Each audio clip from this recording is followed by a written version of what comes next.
Bonsoir à tous. La paracha de cette semaine, c'est la paracha Be'ar Bechukotai. Nous avons deux parachiotes, dernier parachiote du livre de Lévitique, livre de Vayikra.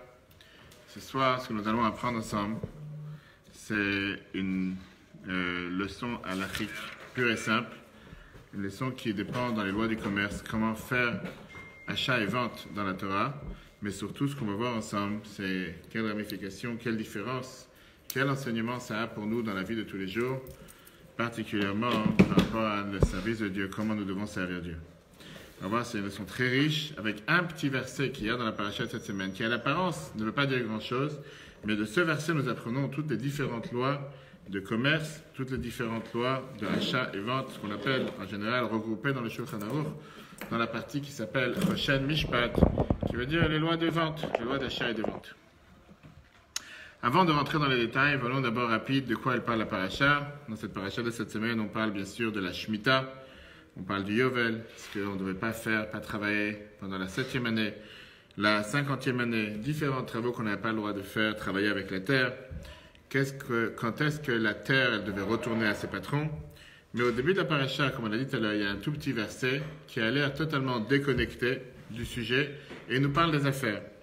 Et ce verset, c'est le premier verset qu'on voit dans le premier paragraphe, dans lequel le verset la Torah te dit Vechi timkeru mimkar lamitecha. Quand tu vas vendre, bravo, tu connais la paracha par cœur, bravo. Quand vous allez, c'est ta paracha, les deux, quand vous allez vendre une vente à ton ami, okano miyad amitecha, où tu vas acheter quelque chose de la part de ton ami, al tonu ish atachiv, la Torah te dit fais attention, ne pas tromper l'un à l'autre. On va tout de suite voir qu'est-ce que ça veut dire, de quel type de tromperie on parle. Ok. Et la Torah te dit dans le Midrash, c'est raconté que tout celui qui ne fait pas attention à la Shemitah, au moins qu'il fasse attention au Yovel. Et celui qui ne fait pas attention à ça, il finira par vendre sa maison, vendre ses biens. Et c'est la raison pour laquelle la Torah, tout d'un coup, elle rentre avec ce détail de Vechi timkeru mimkar amitecha, quand vous allez vendre une vente à votre ami ou quand vous allez acheter quelque chose de votre ami. Ok. Maintenant, comme on l'a dit tout à l'heure, Razak, de ce verset, on apprend quoi? Que Dieu nous demande de ne pas tromper les gens dans le commerce. Pas grave, parce que c'est de ne pas tromper les gens quand on fait du commerce, quand on fait des achats, quand on fait des ventes. Et c'est ce qu'on appelle... T'as le temps après aussi? Après aussi, t'as le temps, largement. T'as le temps après? On apprend pas seulement de ne pas tromper les gens dans les ventes, pas tromper les gens dans le commerce, c'est ce qu'on appelle d'avoir un commerce équitable. Quand on achète et on vend, on doit être correct, on doit être honnête. Ça, c'est ce qu'on apprend de ces versets. Aujourd'hui, on va prendre une loi qui est apprise de ce verset, une loi très riche dans les lois de Choshen Mishpat, qui veut dire, est-ce que j'ai le droit de vendre et d'acheter quelque chose qui n'est pas encore arrivé au monde?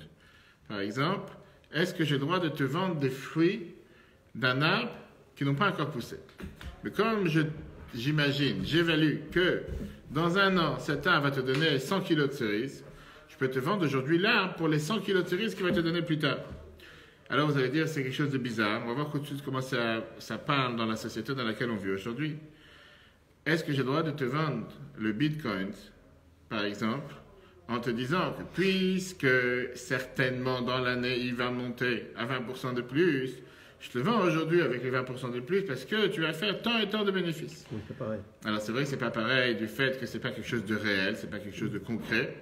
Mais à l'époque, c'était quelque chose qui pouvait exister. On va apprendre ensemble ce soir 3 différentes situations qui peuvent se présenter. Et surtout, on va voir qu'est-ce que cela veut dire dans le service de Dieu. Est-ce que je peux aujourd'hui prendre un engagement que demain je vais être un bon juif?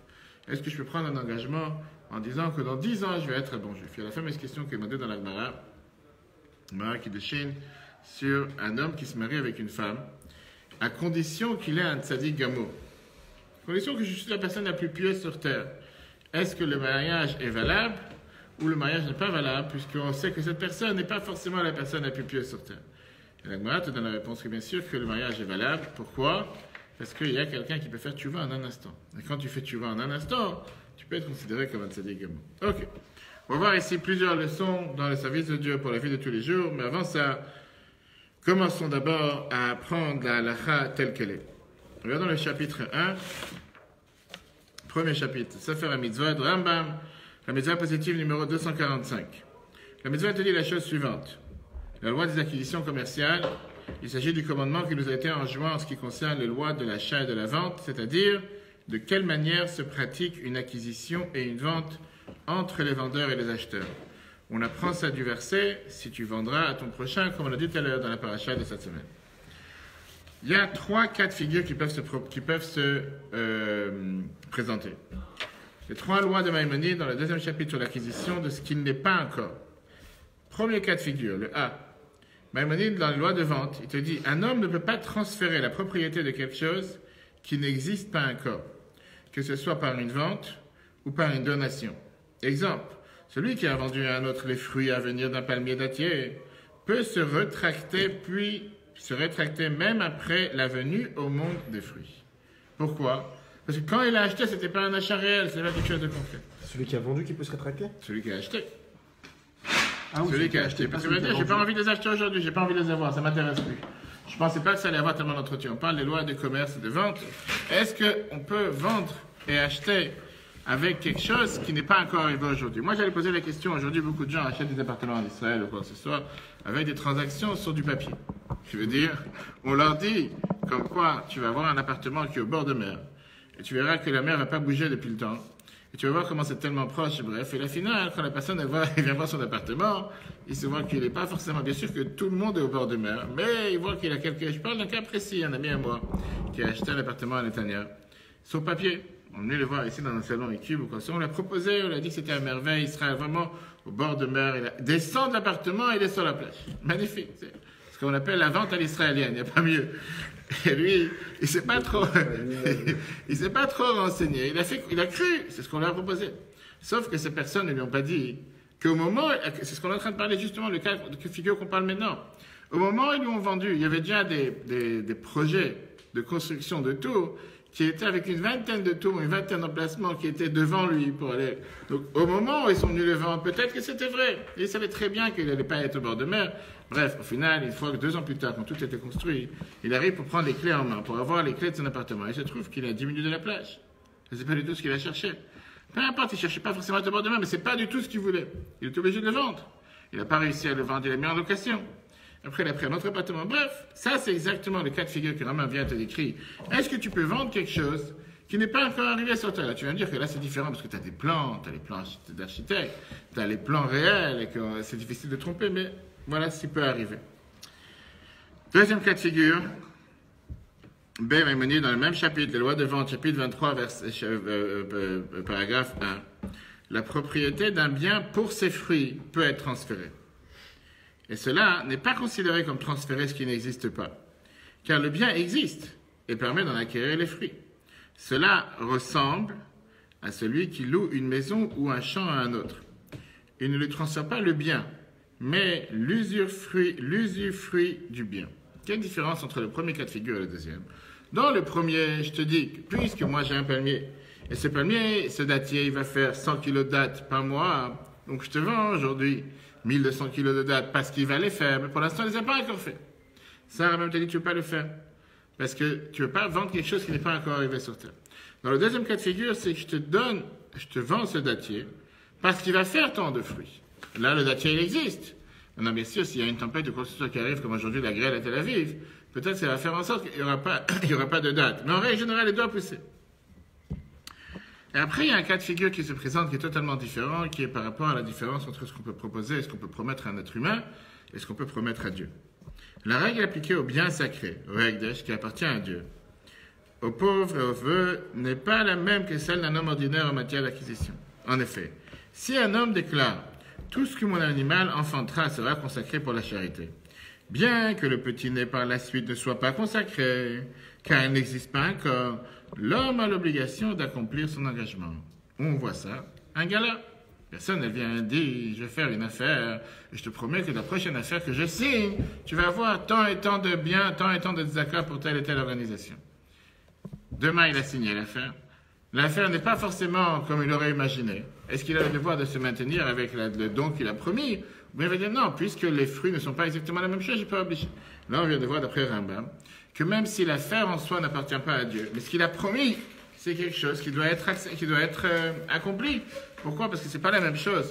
Ce que tu proposes, est-ce que tu t'engages envers Dieu, Et la même chose avec ce que tu t'engages envers l'humain. Ça, ce sont les lois que Rambam nous dit, les 3 cas de figure sur comment acquérir, comment obtenir, comment vendre, comment faire du commerce avec quelque chose qui n'est pas encore arrivé au monde. Quelle est la différence entre un objet privé d'un homme ordinaire et un objet qui appartient à Dieu? Bien, la Torah, elle te dit que si quelqu'un s'est engagé à faire du zakat sur quelque chose qui n'est pas encore arrivé sur terre, même si c'est la réalité qu'on ne peut pas dire que la chose appartient à la tzaka, puisque la chose n'existait pas encore, l'objet, le commerce, la machine ne travaillait pas encore, mais l'homme a eu le devoir de prendre, il a eu le devoir, il a eu cet engagement, lui il est obligé d'accomplir son vœu. Quelle est la différence? C'est une grande différence qu'on a dans la halakha, dans toutes les mitzvot, entre l'objet et la personne. La mitzvah de mezuzah par exemple. La mitzvah de mezuzah, ce n'est pas une mitzvah sur la personne, c'est une mitzvah sur l'objet. À partir du moment que quelqu'un il a 2 poteaux et un linteau, à partir du moment qu'il y a l'endroit sur lequel il faut mettre la mezuzah, on a le devoir de mettre une mezuzah. La mezuzah n'est pas une obligation sur la personne qui vit dans la maison. Et bien sûr, on mettra une mezuzah dans une maison où habite un juif. Mais la question, elle est, est-ce que c'est l'objet qui crée le devoir ou c'est la personne qui crée le devoir? Pareil ici. L'objet ne crée pas le devoir puisque l'objet n'existait pas quand la personne s'est engagée. Mais la personne a pris un engagement. Par rapport à l'objet, il ne peut pas le donner puisque l'objet n'est pas là. Mais la personne qui a pris un engagement a le devoir de tenir son engagement. Alors vous allez me dire, qu'est-ce qu'on en a à faire? Qu'est-ce qu'on en a à faire si quelqu'un il dit quelque chose et il n'accomplit pas ce qu'il fait? On sait en général que dans la Torah, on fait beaucoup plus attention à ce qu'on fait que qu'est-ce qu'on dit. Voilà ce que la Gemara Baba Metzia nous dit, page 4b. Mishepara me'anchei dor amaboul, celui qui s'est fait payer, celui qui a fait payer. Les gens de la génération du déluge, et Dor Plaga, ceux qui se sont révoltés contre Dieu avec Nimrod, ou Atid leipara mish eno omed dibro. C'est très bien que la Torah elle donne une importance à celui qui ne tient pas sa parole. Quelqu'un qui a dit quelque chose. Demain, je vais avec toi à un tel endroit. Et il n'est pas parti. Il a dit, il s'est engagé sur quelque chose. La Torah dit qu'il doit faire attention, parce que quand tu t'engages, même avec la parole, même si tu n'as pas fait quelque chose de concret pour montrer que tu t'es engagé, la parole t'engage. Et puisque la parole t'engage, automatiquement, tu dois respecter ta parole. Là même, il vient et te dit clairement que quand on parle de quelque chose qui n'est pas encore arrivé sur Terre, quand on parle de quelque chose qui n'existe pas, il n'y a pas vraiment d'engagement, même si la personne s'est engagée. Mais comme il s'est engagé sur du néant, automatiquement, ce n'est pas considéré que c'était un engagement. Ça, c'était la loi. Maintenant, on va entrer dans ce qui nous concerne, qui n'est pas seulement la loi du commerce, mais surtout, quelle dimension spirituelle ça a dans la vie de tous les jours, dans le service de Dieu, avec toutes ces lois d'acquisition.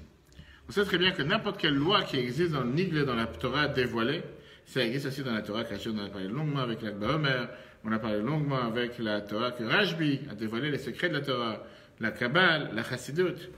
On est bien obligé de dire qu'une telle loi qui est pure et dure du commerce a aussi à faire avec le service de Dieu, le service spirituel de chacun d'entre nous. À part le sens simple, il y a aussi le sens profond. Vient le Tzemar Tzedek. Le Tzemar Tzedek, le 4e avis de Chabad, et il te dit la chose suivante, la dimension spirituelle et ses lois d'acquisition dans les chiffres 3. Il vient et il te dit, le travail d'un juif consiste à devenir l'acquisition intégrale de Dieu. Qui veut dire, l'explication de ce sujet en haut, il est écrit à propos de Dieu. Celui qui acquiert le ciel et la terre, Lech Lecha, c'est ce que la Torah te parle sur Dieu, connaît Shemaim Va'aretz, ainsi que celui qui acquiert tout, on dit dans la Mida tous les jours, connaît Akol, tout appartient à Dieu. Ça veut dire quoi chez les terriens? Dieu acquiert chez les terriens, en particularité chez Israël, son peuple est chez lui. Dieu nous a acquéris. Qui veut dire, nous sommes une possession de Dieu. Nous appartenons à Dieu. Et donc, chaque chose que nous faisons, c'est en fonction de la possession qui appartient à son propriétaire. Regarde ce que la Bible te dit, le contenu général du service divin est le fait que l'homme devienne l'acquisition intégrale de Dieu. Lorsque la conduite de l'homme, son action, sa parole et sa pensée est toujours conforme à la volonté de Dieu, tous peuvent reconnaître que cet homme, et c'est bien, appartient à Dieu. Si je fais ce que Dieu me demande, automatiquement, les gens vont dire, ça c'est quelqu'un qui fait ce que Dieu lui demande. Si quelqu'un ne fait pas ce que Dieu lui demande, les gens vont dire, c'est certainement pas quelqu'un qui se comporte comme Dieu. On vient de voir ce Shabbat, la mitzvah de Kiddush Hashem, sanctifier le nom de Dieu. Quelle est la différence entre sanctifier le nom de Dieu et profaner le nom de Dieu? Profaner le nom de Dieu, c'est quand les gens ils voient une personne qui ne se comporte pas digne d'une personne qui doit se comporter comme un juif. On va dire, ça c'est comment les juifs se comportent. Alors que sanctifier le nom de Dieu, c'est que par ça que les gens vont voir une personne se comporter comme il faut. Automatiquement ils vont dire, ça c'est la manière comment il faut se comporter, et ça c'est la manière comment j'aurais voulu me comporter. Qu'est-ce que ça veut dire que nous sommes une possession de Dieu? Que nous appartenons à Dieu, que Dieu nous a acquéris? Puisque tout ce que nous avons sur terre, tout ce que nous sommes, on appartient à Dieu. Automatiquement, on doit s'assurer que chaque chose qu'on fait, pensée, parole et acte, soit comme la volonté de Dieu. À tel point que n'importe quelle chose que je fais, je dis et je pense, c'est exactement comme Dieu veut. La question est la suivante. Est-ce que c'est quelque chose qui est facile à faire? Est-ce que c'est quelque chose concrètement que nous pouvons faire? Ou bien c'est plutôt facile à dire, mais dans les faits, on n'arrive pas forcément tous les jours à faire en sorte que chaque pensée, chaque parole, chaque action soit exactement conforme avec ce que Dieu attend de nous. La réalité, elle est que Dieu nous a créés avec un mauvais penchant, avec un bon penchant, mais aussi avec un mauvais penchant. Et parfois, même si on a la meilleure bonne volonté sur Terre, on ne réussit pas à faire les choses exactement comme Dieu veut. Et donc, la question qui est demandée, comment on peut être garanti que même si j'ai des pulsions, même si j'ai des mauvaises envies, même si j'ai des fantasmes, même si j'ai n'importe quel désir, comment m'assurer que malgré tout ça, je pourrai toujours faire ce que Dieu attend de moi? Pour ça, on va voir d'abord le chiffre 4. Non, d'abord le chiffre 3. Non, on a vu le chiffre 3.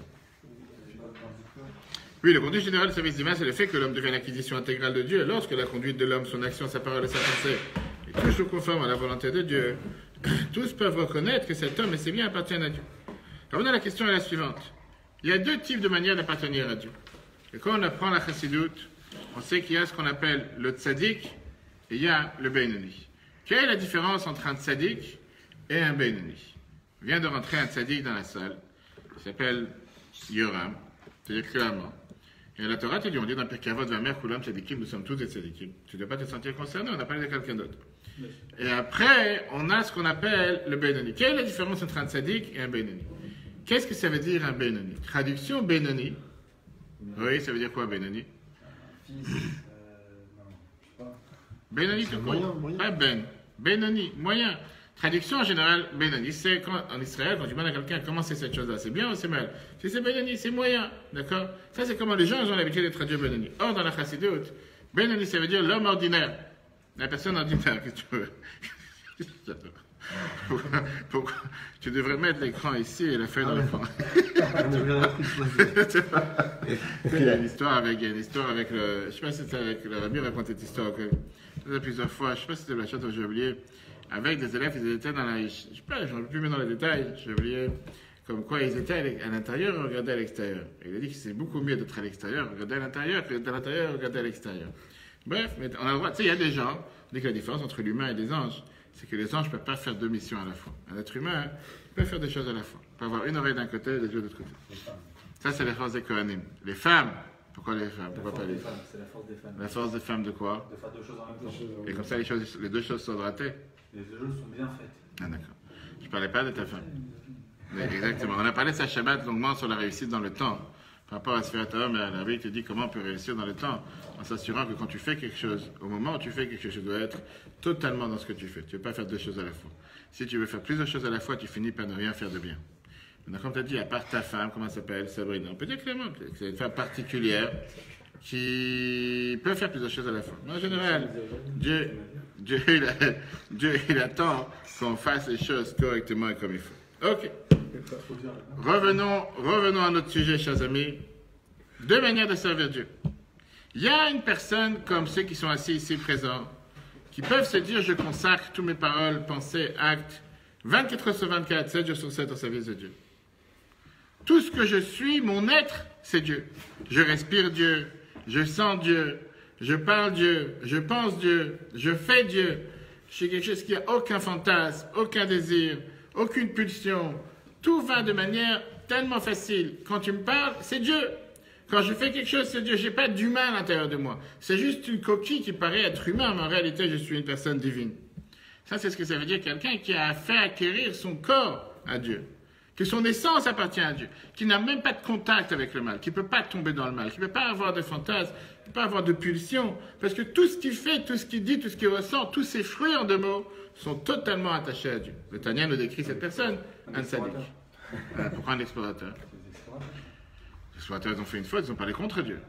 Ah, c'est contre. Non, c'est pas qu'ils étaient tellement avec Dieu. Je ne sais pas qu'ils étaient tellement, mais ils ont clairement dit que le peuple qui habitait en Israël est plus fort que Dieu. Ils ne voulaient pas semer. Ils ne voulaient pas se fatiguer, ça c'est une autre chose. Et ils voulaient totalement rester spirituels. Mais malheureusement, ils ont fait les choses contre la volonté de Dieu. Après, tu as la deuxième personne. Deuxième personne, c'est celui qui réussit à contrôler ses pulsions. Il réussit à contrôler ses envies. Il réussit à contrôler ses désirs. Il réussit à contrôler ses pensées, ses paroles, ses actions. Mais son essence, c'est une essence qui n'est pas forcément pour Dieu. Son essence, si tu lui demandes, est-ce que c'est ce que réellement tu veux faire? Pas réellement. Je le fais parce que j'ai envie de faire ce que Dieu il veut. Mais le jour où je ne me contrôle pas, le jour où je ne vais pas faire en sorte de me consacrer pour Dieu, automatiquement, je finis par faire des bêtises. Je ne fais pas de bêtises parce que je sais que ce n'est pas ce que Dieu veut que je fasse. C'est pour ça que chaque pensée, chaque parole, chaque acte, elle est consacrée pour Dieu. Mais qui je suis réellement, je n'ai pas envie de le faire. La différence entre les deux, vous avez compris. Un, c'est ce qu'on appelle un tzaddik, que son essence même est véhiculée, dirigée et menée vers Dieu, sans distinction. Le deuxième, c'est le Benoni. Le Benoni qui a ses pulsions, qui a ses envies, qui a ses fantasmes, qui a ses difficultés. La personne ordinaire, et néanmoins, il va faire en sorte, c'est pas le Benoni comme la Moazaka t'explique, pas comme les gens ils pensent que c'est 50-50, tu fais moitié bien, moitié mal. Parce que si c'est comme ça à la minute où tu fais quelque chose de mal, tu es déjà un rachat. On parle de quelqu'un qui a un très haut niveau, sauf que son essence, c'est une essence qui n'est pas forcément consacrée à Dieu. Et justement pas, il ne se raconte pas comme on dit. Il sait très bien qu'il a certaines pulsions, il a certains désirs, il a certaines envies difficiles, sauf que dans les faits, dans le réel, il va s'assurer de faire tout ce qu'il faut. On parle d'être tzadikim, mais ça t'est arrivé maintenant. Ok, d'accord. Et regardons dans le texte, le chiffre 4, on va voir un peu plus de détails. Deux types d'acquisitions spirituelles. Le bien et l'usufruit de l'homme. Comme tu dis comme ça, l'acquisition de l'usufruit signifie qu'un juif transfère à Dieu la propriété de toutes ses pensées, paroles et actions. Qu'il fait extrêmement attention à ce que celle-ci soit toujours conforme à la volonté de Dieu, comme le Benoni de Tanya. Il s'assure que chaque pensée c'est comme Dieu veut, chaque parole comme Dieu veut, chaque action c'est comme Dieu veut. Cependant, son bien, l'essence même de son intellect, son cœur et ses facultés, n'est pas acquis par Dieu, du fait qu'il peut toujours avoir des mauvaises pensées, pulsions et désirs. L'acquisition du bien, ça c'est déjà le deuxième niveau, ça c'est le travail du tzaddik, qui annule l'essence même de son mauvais penchant, au point de ne désirer que le bien et la sainteté. Son usufruit est donc automatiquement acquis par Dieu. La différence qu'il y a entre les deux, si sa personne elle est totalement donnée à Dieu, ou bien si ce n'est pas sa personne, c'est seulement ses pensées, ses paroles et ses actions. On va faire un tour de table rapide. Qui se retrouve dans quoi? Benoni ou Tzadik? Moi, je pensais être Benoni, mais en fait, non. tu vois que tu es loin du compte, comme on dit. D'accord. Vas-y, quelqu'un d'autre? Benoni ou Tzadik? Plutôt rachat, tu peux dire. Pourquoi rachat? Pourquoi c'est minimisé? Benoni, c'est une définition très haute. Mais c'est ça qu'on va tout de suite voir, justement. Est-ce que ça veut dire que ça, c'est le deuxième cas. Est-ce que tu es Benoni 24 heures sur 24, 7 jours sur 7, au moment précis, tu es Benoni, et la minute d'après, tu peux être un rachat. Et la minute d'après, tu peux devenir un Benoni. Et la minute d'après, tu peux devenir un Tzadik. Ouais, ok. Quelqu'un qui est président, il n'est pas président 24 heures sur 24, 7 jours sur 7 pendant toute sa vie. C'est une certaine période. Il y a avant, il y a pendant, il y a après. Et même quand il est président, il n'est pas président 24 heures sur 24. Tu vas dire, oui, c'est le président qui dort. Au final, quand il est avec sa famille, il n'est pas président. Il est monsieur tel et madame tel. Quand il remet le costume président parce qu'il revient au travail, là, il redevient monsieur président. D'accord? Même s'il a le devoir de faire attention à ce qu'il fait. On a bien vu des présidents que quand ils n'étaient pas dans les heures de bureau, ils sortaient comme des gens de quartier, sans différence. D'accord? Pour pas nommer de nom, on n'a pas le droit de dire de mauvaises noms. Ça se peut qu'il est en train d'écouter le coup. La Moazaka t'explique que c'est quoi un Benoni? Benoni, c'est quelqu'un d'ordinaire. Quelqu'un comme chacun d'entre nous. Comme chacun d'entre nous qui a des pulsions, qui a des envies. Mais il fait énormément, beaucoup d'efforts pour ne pas laisser ses pulsions et ses envies l'emporter, s'habiller, faire en sorte qu'il prenne place dans sa vie quotidienne. Ça ne veut pas dire qu'il ne va pas tomber. Il peut tomber. Parce que justement, ça c'est la définition de Benoni. Mais il fait tout pour ne pas laisser le mal s'exprimer. Il n'a pas assez de pouvoir et de force pour ne pas avoir de pulsions. Les pulsions, il les a. Puisque c'est comme ça que Dieu il a créé, et c'est comme ça que Dieu il a créé majoritairement la majorité du peuple juif, la majorité d'entre nous. Sauf qu'il a une certaine force, il a une certaine vigueur, un certain courage de ne pas tomber dans ses pulsions. C'est quoi un rachat? Un rachat, c'est quelqu'un qui est exactement la même chose. Il a aussi des mauvaises pulsions, il a aussi des mauvaises envies. Comme le Benoni, sauf qu'il ne fait aucun effort. Il n'est pas intéressé à faire des efforts. Il laisse sa pensée, sa parole et son acte agir comme il a envie.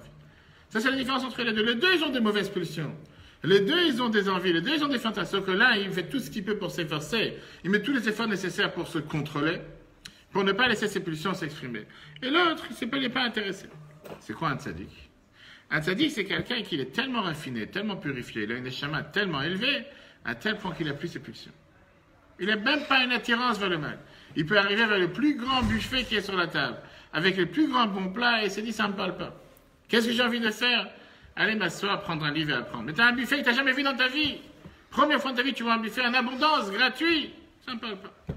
On voit ça, je dis plusieurs fois, on voit ça dans les gens qui vont visiter les hôtels. Maintenant, ça arrive la période de l'été, la période, les gens ils sortent. On voit des gens qui arrivent à un buffet, qui vont dans un hôtel en Israël ou autre part. Des choses qu'ils n'ont jamais pensé manger le matin. Mais comme ça arrive dans un buffet, ils voient tout ce qui peut exister sur table. Ils se font un effort, ils font ils font un don de soi, une abnégation de soi, je ne sais pas ce que tu veux appeler, de passer de plat en plat, du sucré au salé, du cuit au cru, des choses que dans leur vie ils n'ont jamais mangé. Pas seulement dans leur vie. Jamais un matin ils ont mangé des choses pareilles. Et tu parles des fois avec des personnes qui disent qu'est-ce que vous mangez le matin à la maison? Si je ne mange pas le matin. Ou ils te disent je mange très peu. Ou ils te disent je prends un fruit. Et là tout d'un coup ils te disent ils mangent comme s'ils n'ont pas mangé de leur vie. Je dis qu'est-ce qui se passe? C'est des gens qui face à un tel buffet, je ne peux pas résister. Maintenant, c'est avec une bonne pensée. Tu dis, grâce à ça, je vais pouvoir apprendre. Je vais pouvoir faire ce que Dieu veut. Je ne rentre pas. C'est une bonne qualité. Ça, c'est qu'ils se disent, puisque tout existe, puisqu'il y a tout ça en abondance, je vais me servir avec 10 assiettes sur la table. Et au final, ils repartent avec 8 assiettes pleines. Ils n'ont même pas touché. Pourquoi tu t'es servi? Ça, c'est ce qu'on appelle le rachat. Pourquoi on appelle ça le rachat? C'est quelqu'un qui a des mauvaises pulsions. Il laisse ces mauvaises pulsions agir et il n'en a rien à faire. Le Benoni, il essaie de faire des efforts. Il dit, si au moins j'ai fait l'effort de me servir, au moins je vais finir l'assiette. C'est dommage, je ne vais pas faire un deuxième péché de faire baltacher, de jeter à la poubelle. Au moins Ça, c'est plus ou moins comment on peut se définir par rapport à ces différentes catégories. Alors, voyons maintenant les 3 lois de commerce qu'on a vues tout à l'heure. Par rapport à acquérir quelque chose qui nous appartient, quelque chose qu'on a déjà ou pas, par rapport à ces différentes définitions comme le mot Zakai nous explique, et on va voir comment chacun de nous se situe. Première règle, comme on a vu tout à l'heure, un homme ne peut pas décider sur ce qui n'existe pas encore. Quelqu'un qui n'est pas intéressé, quelqu'un qui n'est pas encore arrivé au niveau qu'on a dit tout à l'heure, qui était le niveau du tzaddik, que son essence même est consacrée à Dieu, qui n'a pas encore réussi à faire acquérir à Dieu son propre essence, même si aujourd'hui il fait en sorte que toute sa pensée, parole et action sont envers Dieu, il ne peut pas promettre que c'est ce qui va se passer dans le futur. Ça veut dire, non, c'est le bénéfice, c'est l'intermédiaire. Le tzaddik, c'est celui que son essence même est consacrée à Dieu, qui n'a plus aucune pulsion, tout va bien.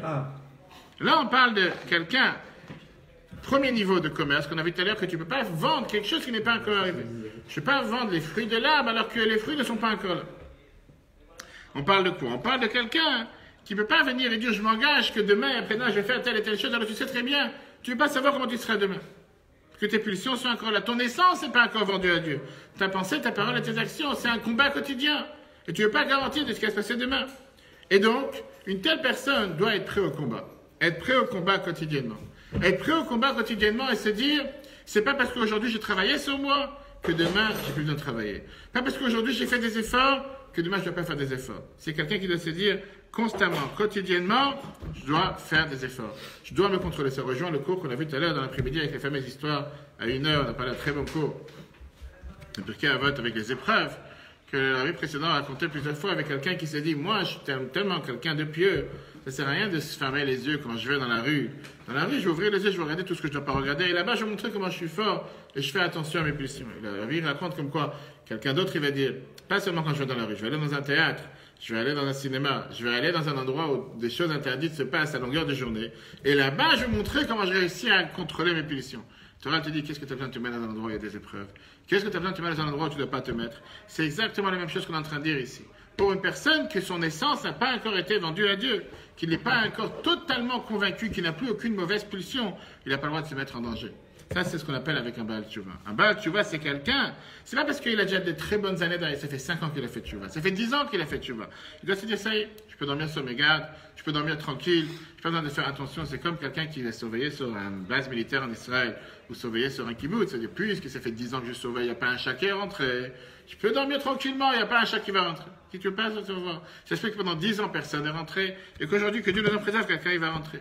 Puisque, pourquoi? Parce qu'on a affaire avec quelqu'un que son essence n'a pas encore été transformé. Dans son essence, à l'intérieur de lui-même, il a encore ses pulsions, il a encore ses difficultés, il a encore ses envies. Il doit se tenir sur ses gardes du matin jusqu'au soir, sans différence. Pourquoi? Parce que le mauvais penchant l'attend au tournant.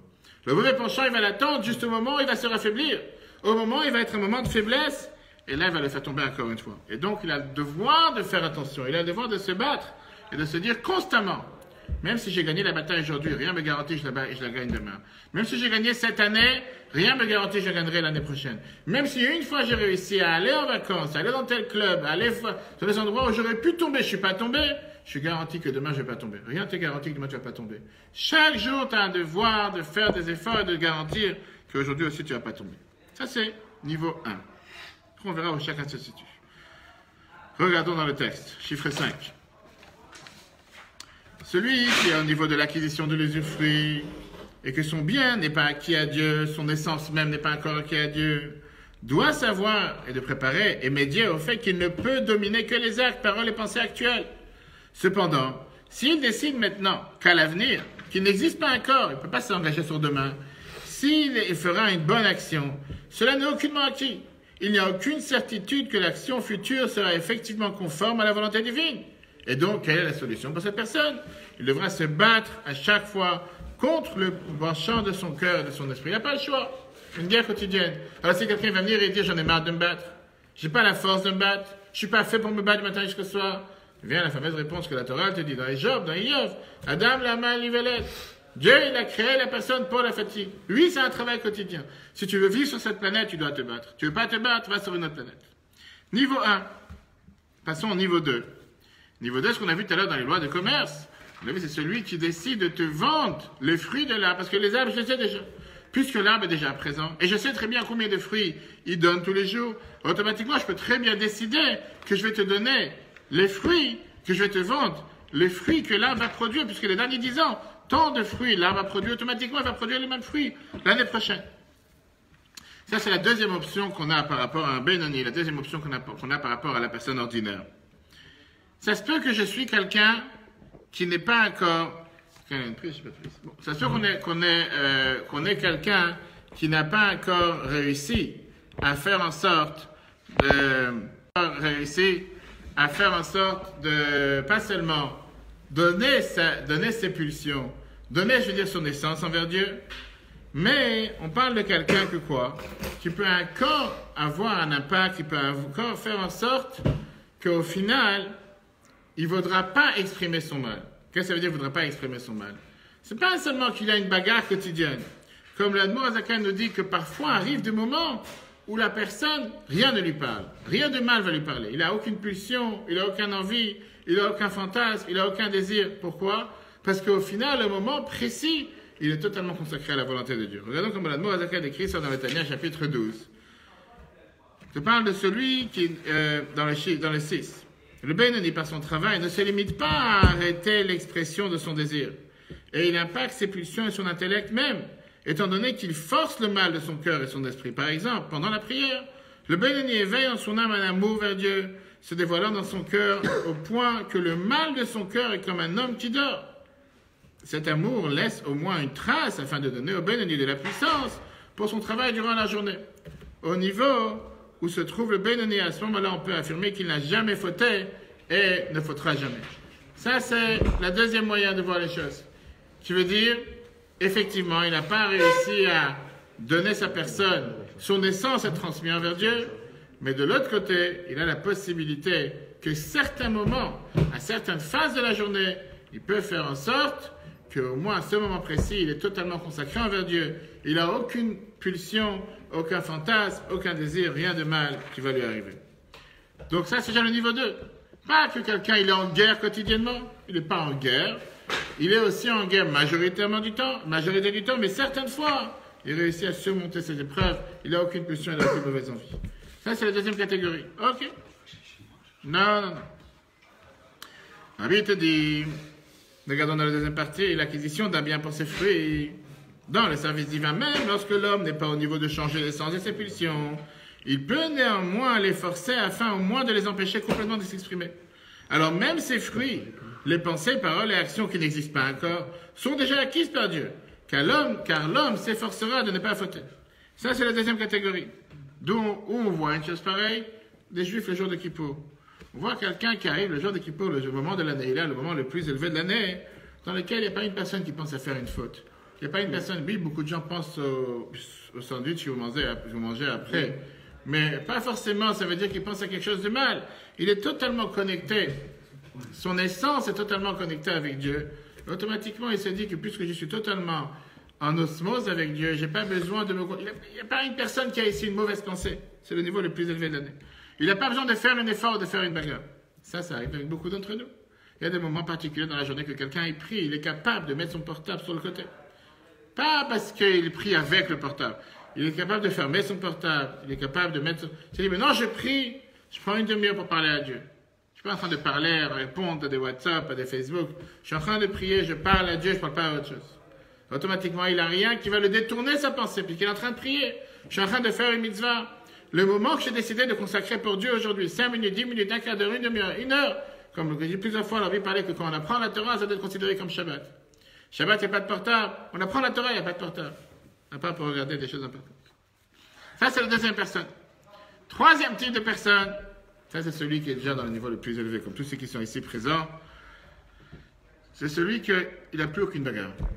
Il n'a plus aucune épreuve. Tout va bien. Est-ce que ça existe parmi nous? Certainement, tous ceux qui sont présents. Mais en règle générale, ce n'est pas quelque chose de facile. Tout ce qu'on vient de voir, c'est dans les lois naturelles, qu'on est des lois ordinaires. On a vu tout à l'heure la troisième loi, qui était le troisième cas de figure, dans le cas où quelqu'un dit « je consacre tout ce que j'ai pour Dieu ».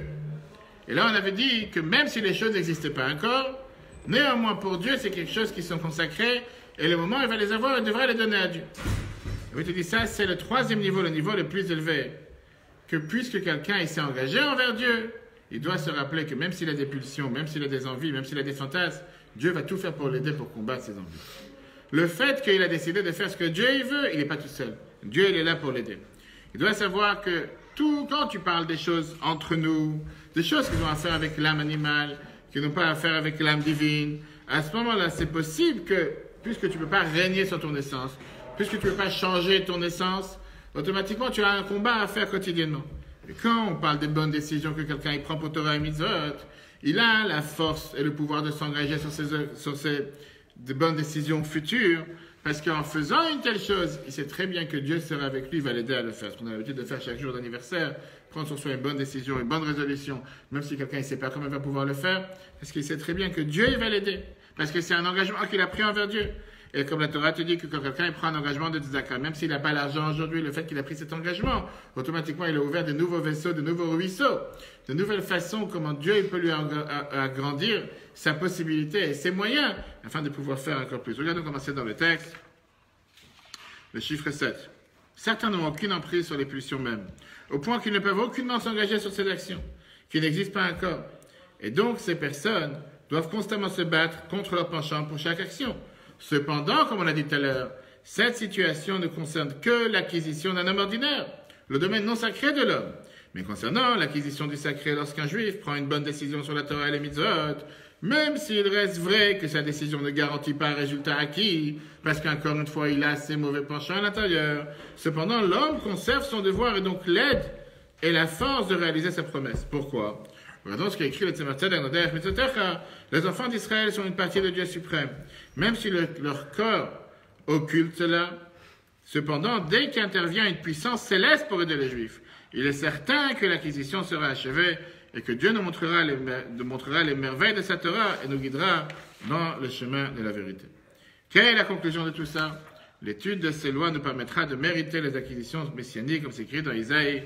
En ce jour, Dieu entendra une seconde fois la main pour acquérir le reste de son peuple, qui aura échappé à la Syrie, à l'Égypte, à Patros, à Couche, à Elam, à Sénéar, à Hamat et aux îles de mer.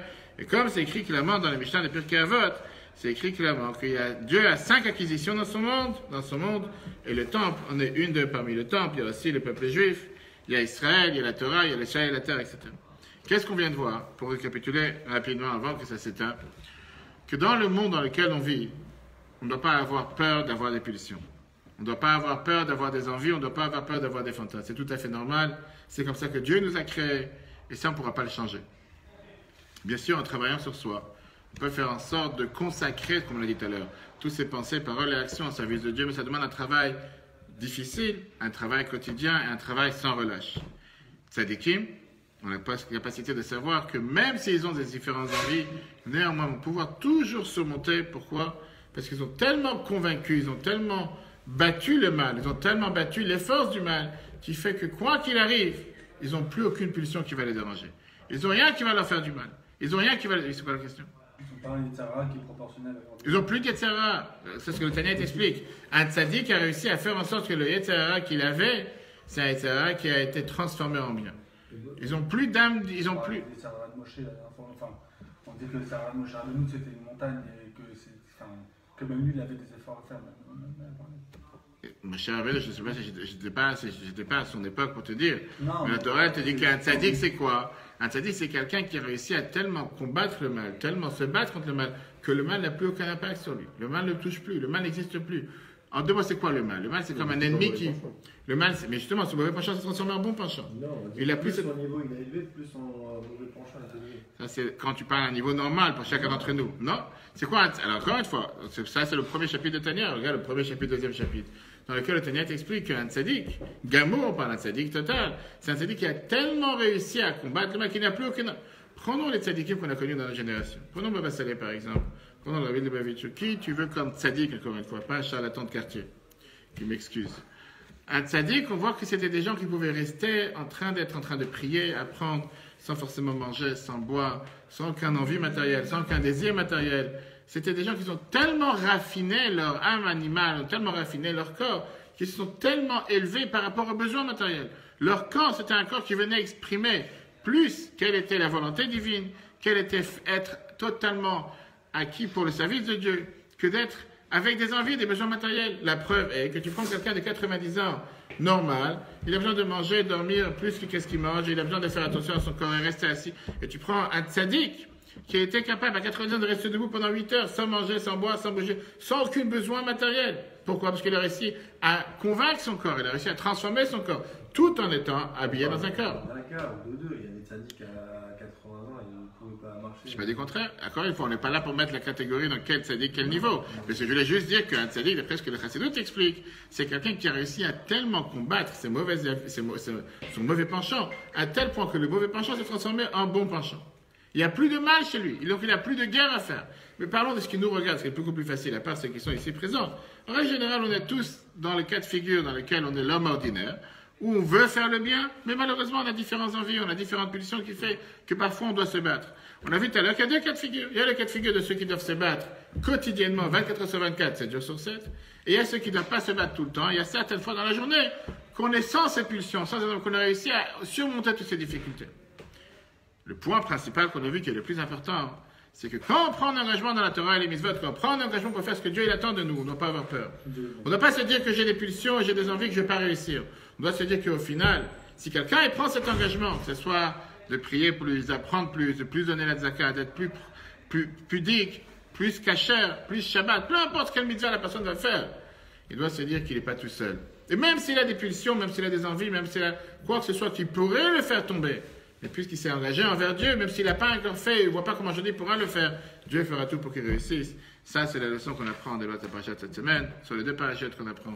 Que Dieu fasse qu'on puisse mettre ça en application, et comme on l'a dit dans le cours de 13h, ce cours aussi en replay sur l'application E-Torah tout à l'heure, le devoir de ne pas avoir des épreuves, de ne pas se mettre dans une épreuve, parce que pas forcément qu'on va pouvoir surmonter l'épreuve. C'est pour ça qu'on prie tous les jours, on demande à Dieu de ne pas avoir d'épreuve. Avec tout ce qu'on vient de dire, si on peut éviter l'épreuve, c'est encore mieux. Que Dieu fasse qu'on puisse avoir que des bonnes nouvelles. Pour tout le peuple juif, partout où il se trouve, très bonne soirée à tous. Et si Dieu veut, le cours sera en replay sur l'application E-Torah dans quelques instants.